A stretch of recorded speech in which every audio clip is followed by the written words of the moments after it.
Fast 5 is the Avengers of the Fast and Furious franchise. So after 3 Origins films and 1 sequel, we finally get that team-up film where they all come together to face off against the biggest, baddest, boldest guy in the universe, The Rock. It is crazy to me how much this franchise feels like the MCU. At the end of Tokyo Drift, Vin Diesel rocks up like he's Nick Fury. There is so much stuff going on in these films that feels so similar to the MCU. And the fact that there's a big team-up movie where they go up against the big bad villain who is also bald and kind of reshapes the universe and kind of is the focus in this really, really fun and great way. Lots of people liked the MCU before the Avengers, but the Avengers is when everyone was like, hot damn, this universe knows what's up. This has actually all been interconnected in this really amazing way, and we're setting up, and you're so excited for things beyond the Avengers in a way that so many people weren't. Like, some people were really excited since Iron Man, but general audiences everywhere are now keen post the Avengers. That's Fast 5! That's Fast 5! This is the movie that made everybody who doesn't care about cars go, wait, hold on, when did the Fast and Furious franchise get amazing and awesome and I cannot wait for 6? When did this happen? It happened right now with Thanos. I mean the Hulk. I was trying to think, no, what's his name in the film? Who cares? The Rock. Not only is it an amazing team up and it's really exciting to see everybody come together, this film has easily the best action, the best stunts, the best visuals in general. They take the film to Rio and Rio looks gorgeous and beautiful. The way they shoot this city is amazing. It always looks so vibrant and colorful and exciting, and the way the camera moves in this film is next level. In 3 and 4, there were things where I'm like, I'm starting to enjoy this guy's vibe, the way he's moving the camera, the way he's filming the action and the cars and the chases and the stunts. But this film, it's like, what happened between 4 and 5? This guy just injected good filmmaking into his veins. I don't know. I don't know what happened. It felt like maybe he was trying to figure it out and he's learning, but something happened between 4 and 5 because the jump up in quality of stunts and action and just this vibrant, chaotic, energetic feeling, this kinetic energy that all the action has, it's unbelievable. I'm genuinely in shock. I cannot believe how much of a jump up in quality it is. I don't know what Justin Lin did. It's spectacular. It's quite amazing.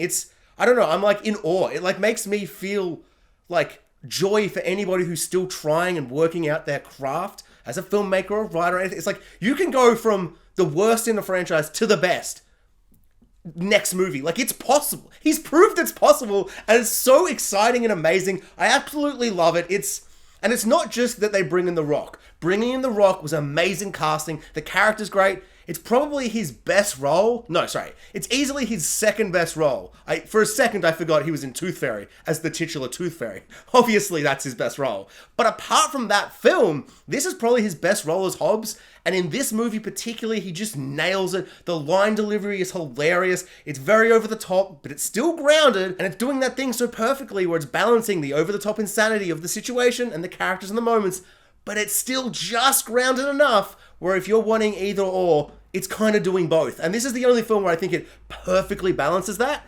And it's just a joy to watch. All the action in the film from start to finish is spectacular. And you know it's going to be a different kind of crazy, amazing film where at the end of last film, the cars will come up on the bus, the prison bus, and they're going to save Dom. And instead of doing this big elaborate scene where they slowly get on the bus, they get him off and all this stuff, they just drive in front of the bus and make it crash. It flips 600 times.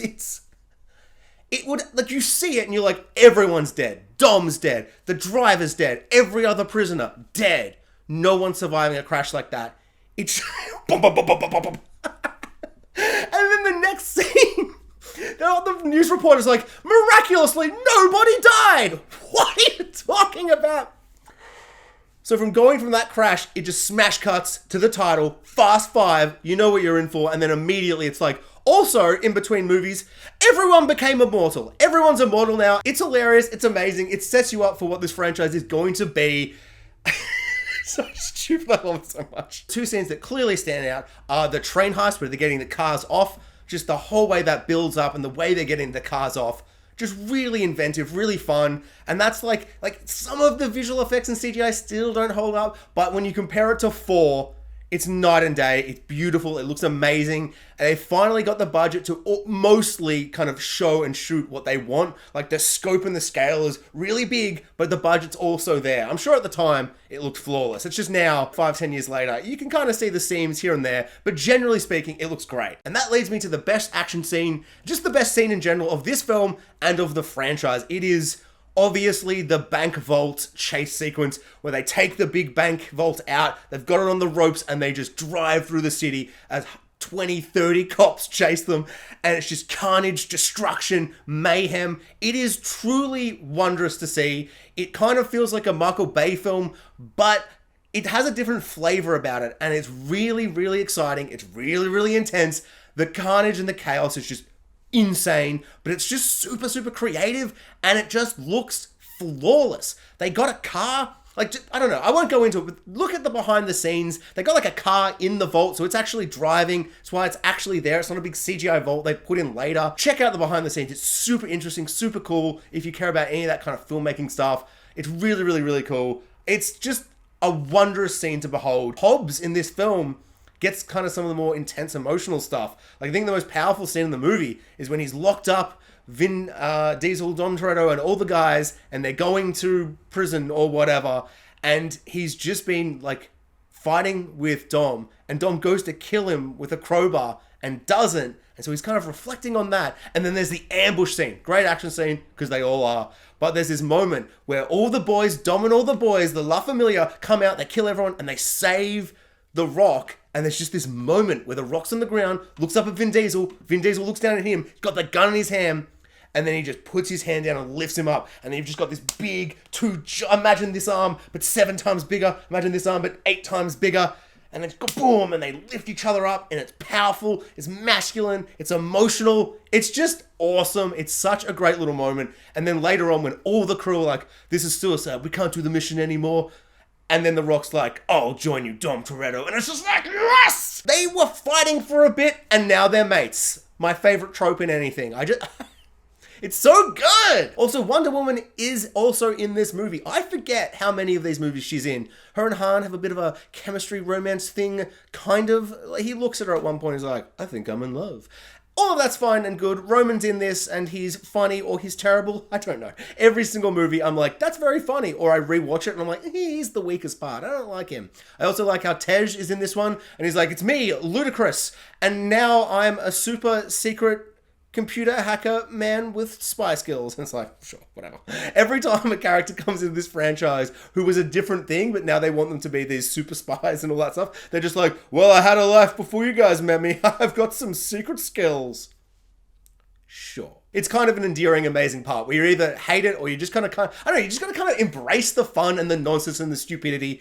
I would prefer it was a character from another movie and now he's got this skill set rather than being like, oh, there's a new character and he's a super secret hacker. Like, it's stupid and dumb and just nonsense, but I actually really enjoy it. This film does a really fun thing where it kind of combines all the elements from all the other films. Like, we've got a drag race, but they're all in the cop cars and they're doing it for millions of dollars in a bet, and it's really funny, and Dom lets him win because Brian's got a baby coming with his sister, and it's really, really fun. So we've got the drag race, then there's a training montage, like a Ocean's 11 training heist montage situation, and it's a drift race, because remember Tokyo Drift? It's all coming together, because it's the Avengers, the Fast Avengers, the Avengers, but cars. The moment at the end of the film where they trick the Rock and he opens the vault and it's empty and they've done a classic heist switcheroo situation. And you're like, of course they did. Amazing. And they all get away with the money. That moment that Tej opens the vault and you see the excitement on all their faces. The money pours out of the vault and the music kicks in. The fun kind of, I don't know, just exciting, fun, party kind of music kicks in, and just the excitement and joy, and we go through a montage of all these characters and what they're doing with all their money. It's so exciting and amazing, and I'm just like filled with joy in this way where I'm like, this franchise shouldn't make me feel this happy inside, and it just does. There's just something about these characters of this insane, stupid, ridiculously over-the-top universe that I just find really joyous and amazing. And it's also just had such good action, but that moment I'm like, I actually really like all these characters. I'm really quite surprised by it. It's really, really great. And probably the weak link is, like, they're not bad, but I don't love them and I don't care that they're not in the next one. It's the two guys who at the end of the movie, and they're always arguing, they put their $10 million gambling on red. And he's like, you don't bet $10 million on red, you bet it on black. And so I understand it's going to be red or black. So one of them's going to win, the other's going to lose. But it just... like, I'm having so much fun. I'm like, the music's going, it's like dun dun dun dun dun dun dun dun dun, and the montage is playing, and I'm like, oh, Han and Wonder Woman, they're maybe gonna go to Tokyo, but maybe not yet, because that movie's from the future for some reason, and it's just, there's so much fun and joy, and then I feel so sick to my stomach. I feel unwell. Like, what a waste of money to gamble it. Like, maybe put 1 million on. Put 1 million on.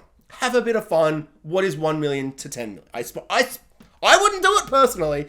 I suppose you could do all of it. All of it makes me feel deeply unwell in my soul, and I'm glad we don't see them again because they sicken me with their horrible, horrible gambling addiction and problem. And I know it's meant to be a joke. It's like, ha ha ha, they're wasting the money. I don't like it. I don't like it. It makes me unwell. Apart from that, I love this movie.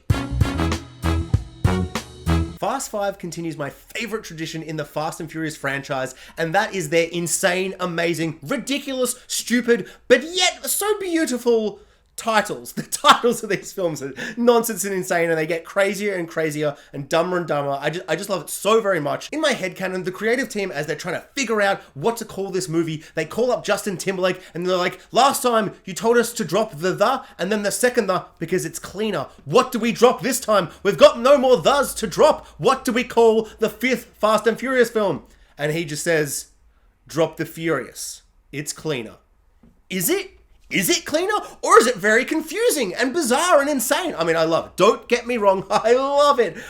But it's crazy, right? Like, it's crazy that they're like, we don't even need half the word in our franchise anymore. It's just Fast 5, baby. Oh, I love it. And it sets a precedent that continues for most of the films where they just pick and choose the words and the things now. And it's all over the place. It's chaos. It's insanity. It's unhinged. And it brings me so much joy. Like when I'm going to bed at night and I've had a rough day and I just need something to make me feel good so I can go to bed and not have nightmares. I just think of the titles of the Fast and Furious franchise. And I go to bed and have wonderful dreams. It's beautiful.